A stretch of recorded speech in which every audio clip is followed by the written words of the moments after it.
자, 그만.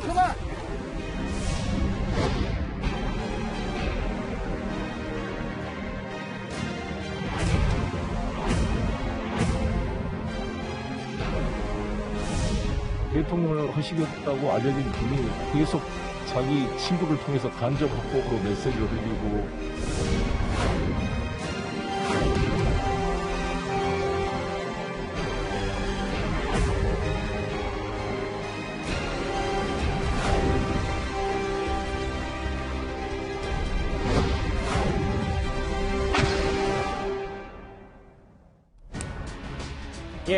공수처 수사와는 별개로 어제 윤석열 전 총장이 무당 이회영 선생 기념관 개관식으로 사실상 첫 공개 행보를 했습니다. 이 자리에서 내놓았던 메시지를 놓고 해석이 참 분분한데요. 먼저 어제 윤 전 총장 발언부터 바로 한번 만나보도록 하겠습니다. 특별히 이회영 기념관 개관 축하를 위해서 윤석열 전 검찰총장을 찾아가셨습니다. 제가 어른들께 어릴 적부터 무당의 삶을 듣고 강렬한 인상을 많이 받아왔습니다. 무당과 그 가족의 그 삶은 엄혹한 이 망국의 상황에서 정말 그 노블레스 오블리주를 아주 생생하게 상징하는 것이라고 저는 생각합니다. 한 나라가 어떠한 인물을 배출하느냐와 함께 어떠한 인물을 기억하느냐에 의해 그 존재가 드러난다고 했습니다. 사실 어제 윤 전 총장이 간명하고 명확한 메시지를 주지는 못했다는 평가가 많아서 오늘까지도 이 논평과 해석을 두고 여러 가지 얘기들이 나오고 있거든요. 먼저 이두하 변호사님.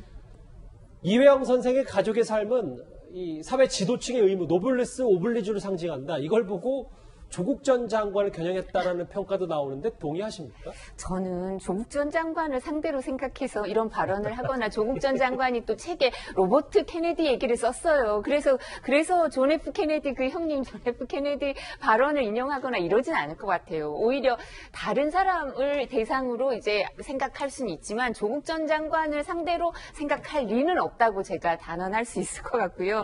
그리고 아마 그런 생각을 했을 거예요. 이제 그 암살 영화도 계속 우당 선생 얘기 나오면서 암살 영화도 다시 이제 그 화면도 보여주고 이러는데 자료화면으로 우리가 김원본 선생, 그러니까 이제 최근에 와서는 김원본 선생 얘기는 나오면서 정말 우당 얘기는 그렇게까지 얘기가 다시 안 나왔던 것 같아요. 그러니까 여기 공원을 기념관을 세우고 하면서 다시 한번 그 개인적인 친분도 있고 본인 유년 시절의 롤모델이기도 하고 이래서 이 부분을 다시 정체성과 관련돼서 좀 다시 여기를 리마인드 시켜야 되지 않나 이런 생각을 반드시 했을 것 같은데요. 사실 우리나라 거의 10대 부자 중에 한 명이었는데 그 돈 다 해가지고 가서 간도 독립운동은 거의 우당 집안에 의지해가지고 한 거잖아요, 우리가. 그러니까 이런 부분에 대해서 당연히 기억되고 존재돼야 됐을 텐데 이 부분에 대해서 다시 한번 자신의 개인적인 인연도 있고 자신의 그 사고의 원형이나 이런 부분도 얘기하고 싶었던 거지 조국 전 장관을 의식했을 가능성은 뭐 거의 없습니다. 그럼 이도원 의원님 이 부분은 어떻습니까? 이게 조국 전 장관을 겨냥한 얘기가 아니라면 노블리스 오블리주가 윤 전 총장 얘기 중에 한 나라는 그 나라가 배출한 인물들뿐만 아니라 그 나라가 기억해야 하는 인물들에 의해서 그 존재를 드러낸다고 했다. 존 F 케네디 대통령 인용해서 뭔가 대권 행보에 이걸 좀 덧붙이고 싶었던 건 아니냐는 해석도 오늘 나왔거든요. 두 가지로 설명하겠는데 두 번째를 먼저 설명해야 되겠는데 그 나라가 기억하는 인물들이라는 거는 일부러 그 윤 전 총장이 겨냥한 건 아니지만 문재인 대통령이 그 현충사에서 한번 김원봉을 그 거론한 적이 있습니다. 김원봉은 우리 6.25 남침에서 그 선봉에 섰던 사람이고 그 6.25 남침했다고 북에서 훈장까지 받은 사람입니다. 근데 김원봉이 한때 독립운동을 했었죠. 그것이 광복궁의 뿌리가 돼서 우리 국군의 뿌리라는 식으로 연결을 지어서 막 얘기했어요. 그러니까 문재인 대통령이 기억하는 사람은 김원봉입니다. 그러면 윤석열이 기억하는 사람은 누구죠? 이회영인 거예요. 노블리스 오블리저라는 건 뭘 의미하냐면은 그러니까 본인이 지금 나와서 정치를 하려고 하는 게 무슨 뭐 대통령이 되겠다, 무슨 어떤 자리를 차지하겠다 그게 아니라 이 사회가 나한테 준 그 혜택, 20여 년 동안 공무원으로서 받은 혜택 이걸 다시 사회에 갚아야 되는데 그게 정치라면은 그 정치를 하겠다. 그 의미로 사용한 겁니다. 예. 근데 뭐 이도원 의원님이 여러 말씀해 주셨지만 약산 김원봉에 대해서는 또 공과 가가 확실히 좀 나누니까요. 그 평가에 대해서. 이제 대통령은 김원봉을 지칭하고 윤 전 총장을 이회영 선생을 지칭했다 뭐 이렇게 해석을 하시죠. 국민들이 보면서 우리가 기억해야 될 인물이 김원봉이냐 이회영이냐 알겠습니다. 예. 그걸 생각을 하겠죠. 사실 윤 전 총장 메시지에 이렇게 여러 해석들, 관심이 집중되는 이유는요. 이전까지만 하더라도 내놓았던 메시지가 나름 의미를 부여했기 때문입니다. 퇴임 당시 윤 전 총장의 목소리 만나보겠습니다.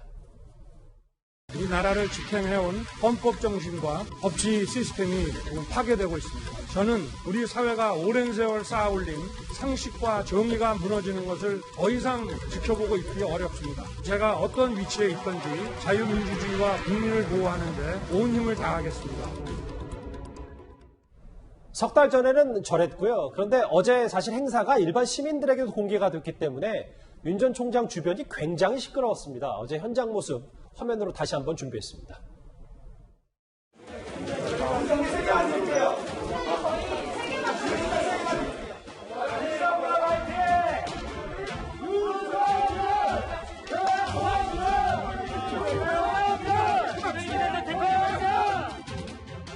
제가 한번 이런 말씀을 드리면 적절하냐? 좀 여쭤보시라 합니다.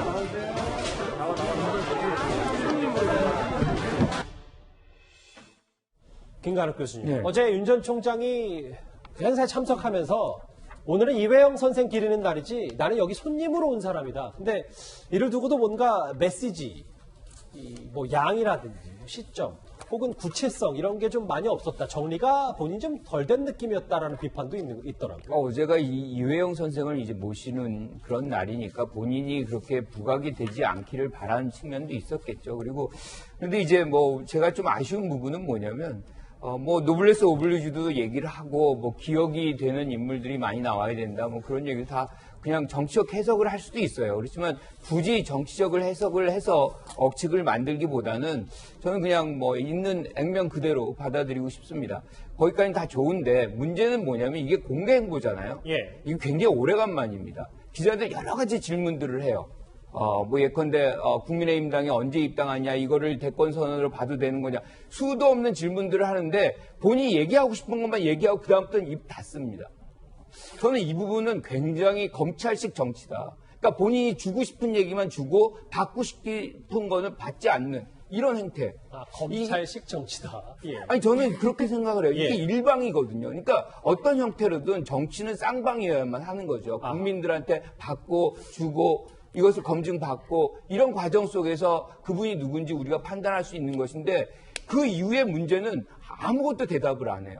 이거는 그럼 국민들은 뭘로서 이분을 평가해야 되는 건지 아쉬움이 굉장히 컸던 그런 장면이고, 이것이 반복된다면 제가 얘기한 검찰식 정치 계속 반복된다고 저는 계속 얘기할 거예요. 예. 비판적으로 좀 바라보시는 것 같은데요. 그리고 국민의힘에 입당할 건지, 그리고 윤 전 총장이 하면 언제 할 건지, 윤 전 총장의 이 답변도 한 번 더 들어보겠습니다. 국민의힘 입당도 검토 중이신 걸로 계속 전해지고 있는데요. 입당은 좀 언제쯤에 하실 계획이신가요? 거기에 대해서는 제가 아직 오늘 처음으로 이렇게 제가 나타났는데 이제 제가 걸어가는 길을 보시면 차차 아시게 되지 않겠나 싶습니다. 본격적인 정치 행보는 언제쯤에 하실 계획이신가요? 그것도 제가 뭐 우리 국민 여러분들의 기대 내지는 또 뭐 염려 이런 거 제가 다 경청하고 다 알고 있습니다. 여러분이 좀 지켜봐 주시면 부탁드립니다. 오늘 행보 사실상 대권 행보라고 봐도 될까요? 국민의힘으로 결정하시면 오늘 일정만 공개하신 이유가 있을까요? 네, 향후 일정 한 번만 말씀 부탁드립니다. 자, 그만! 취재진이 끈질기게 질문을 했는데 즉답을 피한 윤 전 총장입니다. 차차 아시게 되지 않았나? 지켜봐 주시길 부탁드린다. 근데 어제 국민의힘 입당 관련해서 윤 전 총장이 즉답은 피했는데 사실 일부 보도를 보니까 저기 나오네요.